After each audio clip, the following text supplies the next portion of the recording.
Class 12 এর political সায়েন্সের chapter 2। তোমরা সবাই লাইক আর সাবস্ক্রাইব দাও, সবাই মনোযোগ সহকারে দেখো, পুরো ভিডিওটা মনোযোগ সহকারে শোনো, আর সবাই খাতা নিয়ে লেখো, আর সবাই পুরো ভিডিওটা দেখো, লাইক আর সাবস্ক্রাইব দিয়ে দাও, তাতে আমার ইন্টারেস্ট অনেক বেশি বাড়বে। মিশরের জোট নিরপেক্ষ আন্দোলনের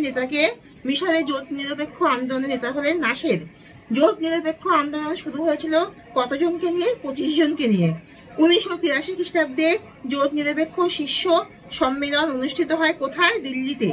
জাতিপুঞ্জের মানবাধিকার সংক্রান্ত ঘোষণা জারি হয় কত খ্রিস্টাব্দে? 1948 খ্রিস্টাব্দে।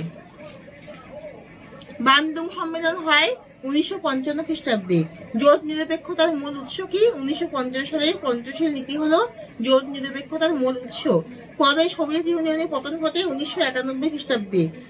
তার অর্থ কি? পরস্পরের প্রতি অবিশ্বাসপূর্ণ সম্পর্ককে সহজ করে তোলা।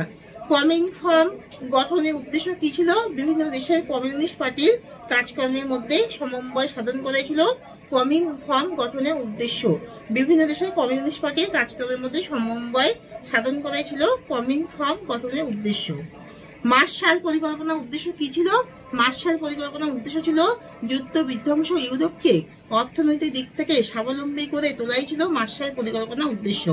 মার্শাল পরিকল্পনার উদ্দেশ্য কি ছিল? যুদ্ধ বিধ্বংস ইউরোপকে অর্থনৈতিক দিক থেকে স্বাবলম্বী করে তোলাই ছিল মার্শাল পরিকল্পনার উদ্দেশ্য। এখানেই শেষ করছি, তোমরা সবাই লাইক আর সাবস্ক্রাইব দিয়ে দাও।